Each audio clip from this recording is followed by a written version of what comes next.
Welcome back, everyone. It's Charlie. Recently, the official Lanterns trailer got taken down off of DC's YouTube channel without an explanation from DC. Everybody wondering what happened. Did they mess up somehow? Were they forced to remove it? Was there some creative reason behind it? Something inside the trailer that DC didn't like, or James Gunn didn't like, or some other company didn't like and forced them to take it down? Even weirder, this happened right before a major comic book convention this weekend where you normally want all your big trailers to be watched by everybody, talked about by everybody. You would be surprised at how often weird stuff like this happens all the time on YouTube, even with really big companies like billion-dollar companies like DC and Marvel. It even happened to Zack Snyder a few years ago with one of his big DC trailers, so we'll explain what happened and why they were forced to take it down.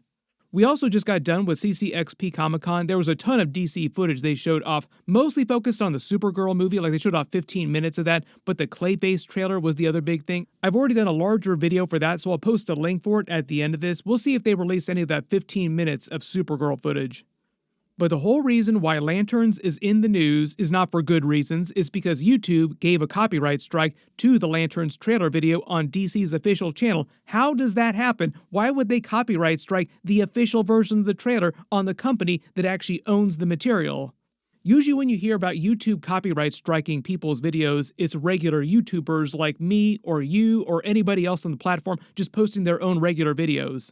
But YouTube did give a copyright strike to the Lanterns trailer video on DC's channel, the official version of the trailer. Then shortly after, DC privated the video. This is also why you can't find it on their channel anymore, and they also took the trailer down on their Instagram page, their other social media accounts, pretty much everywhere that DC posted the trailer officially. Here's the thing though, other people like me, like regular YouTubers, did videos about it, so my Lanterns trailer video is still fine. You can still watch it on my channel a billion times. Why would YouTube copyright strike DC's official version of the trailer and not everybody else who reacted to it or re-uploaded it or used it in their videos? I've used the Lanterns trailer when I talk about DC videos several times since it dropped. Something is off here. I can feel it. Generally, copyright on YouTube totally sucks. Everybody knows that. It's an old story, but normally you just expect massive billion-dollar corporations like Warner Brothers, DC, wouldn't have copyright problems like regular people like me. But that is basically what happened. DC didn't want to take the Lanterns trailer down. James Gunn didn't ask them to take it down or anything for any creative reasons. There was no drama behind the scenes about the marketing campaign or just the general creative of the Lantern series in general. It is all down to the music companies, probably the worst people to deal with when it comes to copyright on YouTube. If you ever wanted to be a music YouTuber and you're not creating your own music, you're trying to review other people's music, you're going to have a real bad time because there is nothing that is going to stop the black magic of music companies from copyrighting your videos on YouTube.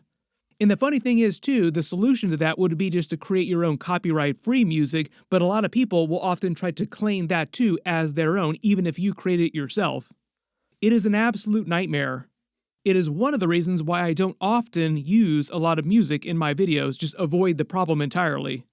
Now I can't play the full clip as it exists originally in the trailer here because my video will also get copyrighted again, but in the original version of the Lanterns trailer, DC used Bruce Springsteen's State Trooper song. It's a real great song. It was meant to give you the Western vibes of the series, Space Cowboys.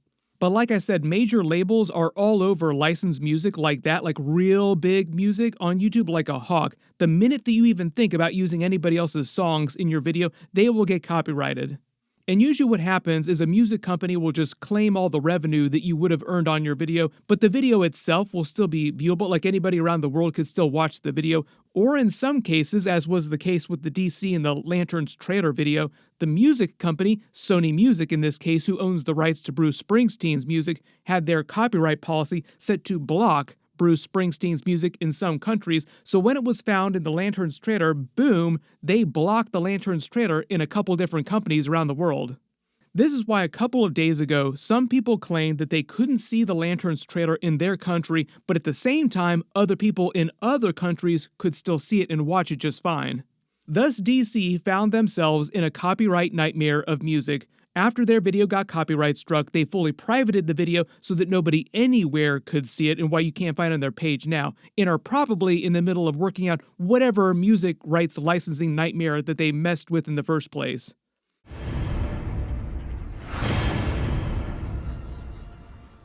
It is a very egg on your face kind of situation for DC. Usually when big movie studios like Marvel or DC or anybody put licensed music like this in their trailers, like really big musicians' music, they get the proper rights to do it so the music owners don't come after them. They pay hundreds and hundreds of thousands of dollars sometimes millions to get the rights for these music tracks. So it is really weird that DC's lawyers messed this one up.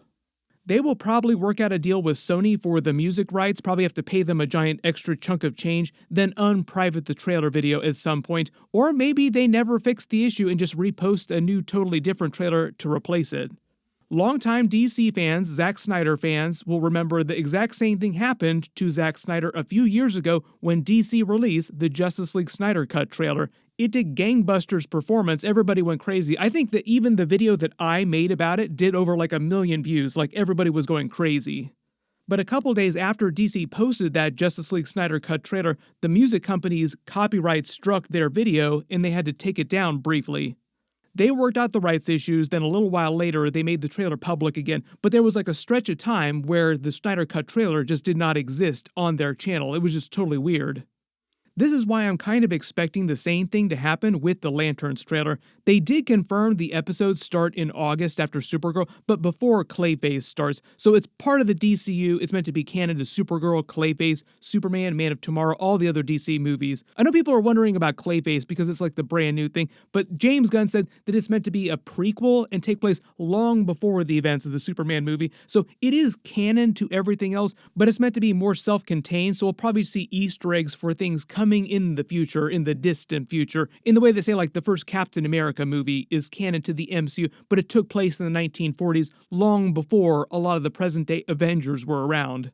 Lanterns seems like it's set closer to present day, but they didn't say exactly which year it takes place, so I'm assuming right now it takes place after the first Superman movie, but before Man of Tomorrow. And I do believe that Jon Stewart is supposed to appear in Man of Tomorrow. There were reports we might see Martian Manhunter Easter eggs, maybe Wonder Woman Easter egg, maybe more Batman Easter eggs, so it does seem that James Gunn is like making a beeline into Justice League territory, but I don't think we're actually going to see that team come together like the new Justice League until after Batman Brave and the Bold, because up to this point he keeps saying that that's going to be the first time that we see the new Batman in live action with an actor for the first time, assuming that it isn't Robert Pattinson, and he has been truthful when he said that no, we're not planning on making Robert Pattinson the DCU Batman.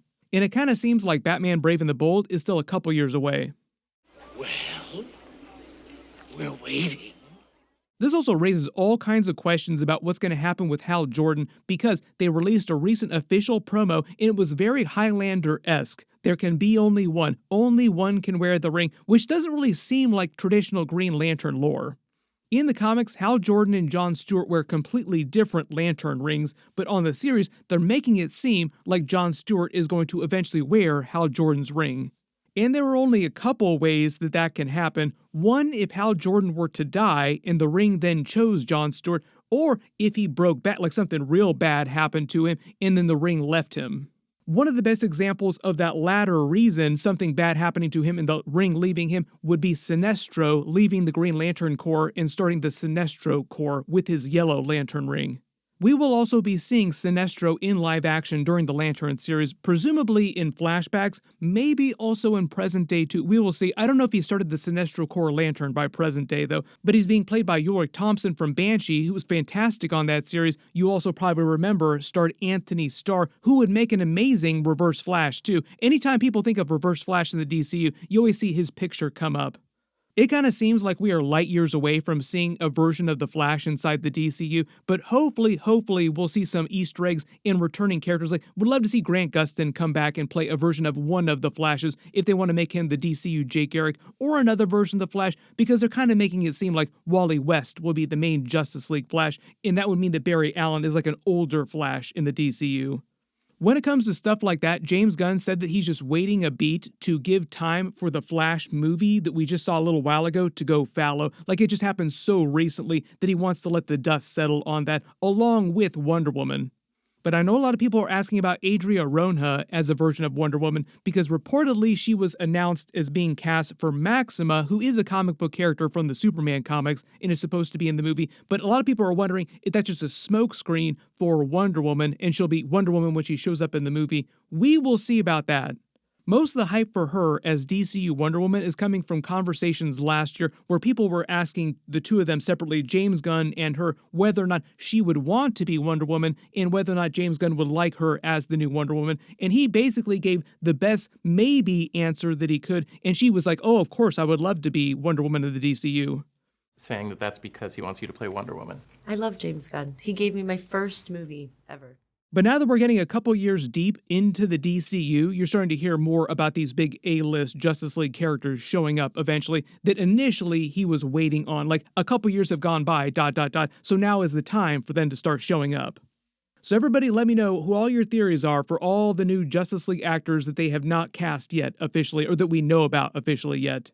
One of the other big things I think we can count on is it seems like, based on the casting so far and what James Gunn has said, that his Justice League will more closely resemble the animated Justice League roster to help differentiate it from Zack Snyder's Justice League, which he spoke very highly of. That's also why they're not doing Darkseid as like their big Thanos-level villain, even though he will show up in the DCU. They're using another big villain.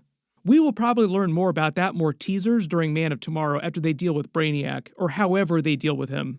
Everybody post all your reactions in the comments below and all your big Justice League theories for the next couple of years. We're supposed to be getting more Lanterns footage in the next month or so I'll do more videos as soon as they do drop some more, but if you do have special requests for DC bonus videos like Clayface or any other trailers that just recently dropped, I just did videos for all that stuff too, just let me know in the comments below.